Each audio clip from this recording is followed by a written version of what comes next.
Magandang araw for today's video. Sa wakas nga at nakapag-edit at may mai-upload na nga rin ako sa aking YouTube channel kasi nitong mga nakaraang araw ay sobrang busy sa dami ng mga gawain. Kaya ito, tara at kukwentuhan ko kayo kung ano nga ba ang nangyari. Bale, ito nga palang video na ito ay noong April 6, 2024 pa rin naman dahil ito nga pala yung 88th birthday ni Inang or yung nanay ni nanay. O diba? Lola namin, yun na yun. Tapos, ang napagkasunduan nga ng mga tao rito sa amin ay magpunta na nga lang raw kami sa Villa Cecilia. Bali, malapit lang naman sa amin ito, mga 20 minutes lang naman yung biyahe. Depende kung mabagal or mabilis ka magpatakbo. Nga pala, salamat nga po pala sa lahat ng mga nag-sponsor dito sa birthday ni Inang. Alam nyo na po kung sino kayo. Salamat po. Bale, mga alas 9 nga kami umalis doon sa amin dahil mabilis nga lang itong biyahe at pagkatapos nga nakarating na kami roon ng mga 9:30 tapos nag-entrance lang kami. 120 pesos dapat siya pero alam nyo na kapag maramihan nakakahingi ng discount kaya naging 100 pesos na nga lang. Bale, sinabihan ko nga si Jowa na kung pwede sa kanila kami sasakay or sa motor nila kasi nga wala kaming masasakyan. Tapos yung karamatsyug naman nila malaki kaya marami kaming mga nailagay doon. Nandoon yung cake, yung ice cream, yung mga gamit namin at kung ano-ano pa basta puno yun. Tapos yung lechon nga pala ay isinunod na lang nila Tito Emel dahil hindi na rin kasya sa ibang mga sasakyan. Yung dito naman sa cottage, ang pagkakatanda ko dito 1,500 ito. 1,000 kapag yung mismong cottage lang. Pero dahil sabi ko parang gusto kong kumanta kasi mahilig akong kumanta, yung kanta lang ang may ayaw sa akin, naghati kami ni Jowa doon sa may pambayad ng video kaya ang kinuha namin ay yung may cottage na may video okay. Kaya total ay 1,500. Nag-gets nyo ba? Basta yun na yun. At ayun na nga nung dumating na nga yung lechon, abay syempre hindi yan pinapatagal kaya chibuga na, kanya-kanya nang andukot yan, kanya-kanyang kurot hanggang sa maubos na yung lechon. Pero napakasarap at napakasaya naman ng naging birthday dito ni Inang. Kaya tara, ililibot ko naman kayo dito sa Villa Cecilia. Bali nga, naaalala ko nung bata pa ako kapag may mga handaan at napupunta kami rito sa Villa Cecilia, feeling namin napakayaman na namin kasi ito yung, alam nyo yun, ito pa lang yung resort na kilala nung bata pa kami. Kaya kapag kinukwento namin sa mga classmate namin na galing kami rito, naku isipin agad nila na mayaman kami. Pero ngayon, ako alam naman nating lahat na napakarami ng mga resort na nagsusulputan. Kaya nga malay nyo, isang araw magka-resort ka na rin. Kaya nga nung nag-iisip kami kung saan kami magsuswimming, nagkakatawanan nga kami dahil napaka-loyal nga raw namin dito sa Villa Cecilia dahil hanggang ngayong pagtanda namin ay dito pa rin ang pinipili namin.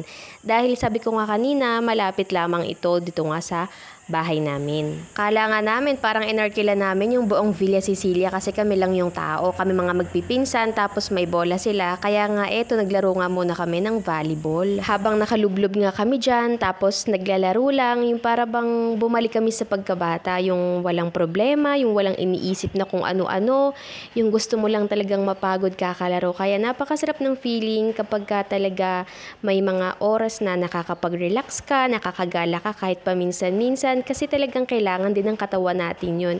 Hindi lang kasi yung physical na anyo dapat natin yung nakaka-relax. Dapat pati yung isip natin, walang iniisip na problema, walang mga trabaho, walang mga kung ano-ano. Kaya talagang napakasarap sa feeling. Yung tipong pati yung init ng panahon na nakikisabay, bigla talagang mawawala yung init ng panahon kasi talagang nakalublob nga tayo dun sa may tubig. Kaya kung ikaw napapanood mo to, huy, mag-relax ka, okay lang yan, saka na yung mga trabaho na yan. Ang mahalaga yung katawan mo, yung health mo, physically, mentally, emotionally. Kaya huwag kang magpakasubsub dyan sa work kung yung katawan mo naman ay maaapektuhan.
Ako magbibideo.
Nung naglalangoy nga ako, parang may naramdaman ako na bumangga doon sa paa ko, tapos humapdi siya. Nung chinek ko siya, nung umahon ako, nakita ko na nga lang na dumudugo siya, kaya nga hinugasan ko doon sa may tubig.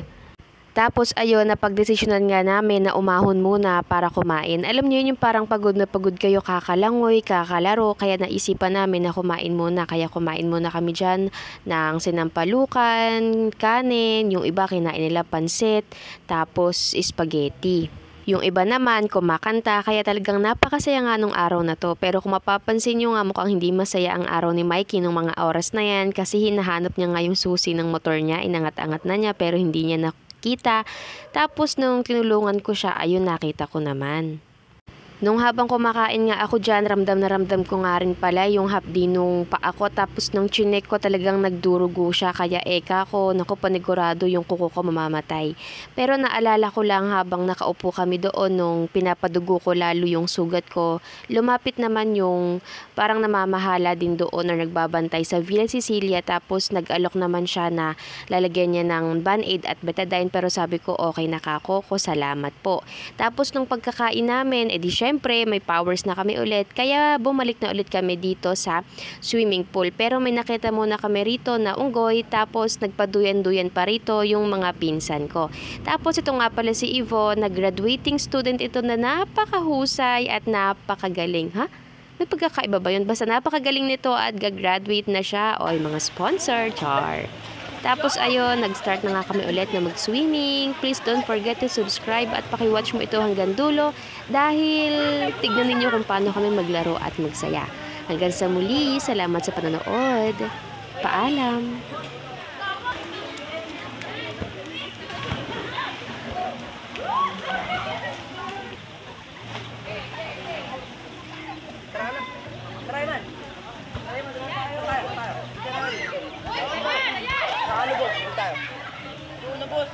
Oh, yeah? Ito yung literal na talagang dito na.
Ligo lang tayo.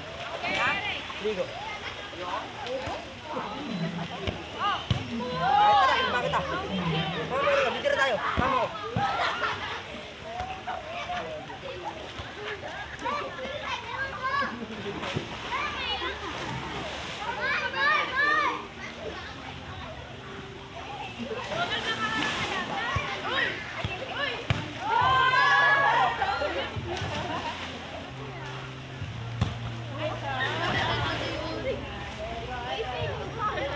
Guys, may ina-update siya. Ano sabihin?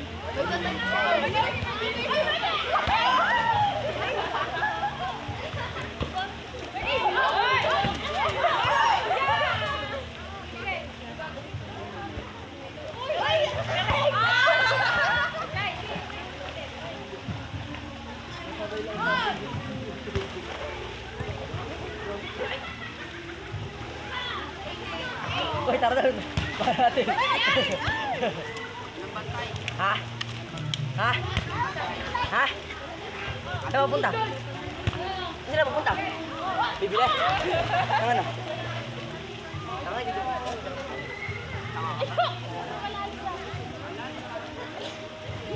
Ay, ano yung ginagawa ko? Sabay tayo pumitaw. Ganun talaga. Talaga, masabay talaga pumitaw. Yay! Dulot! Wow! Hoy!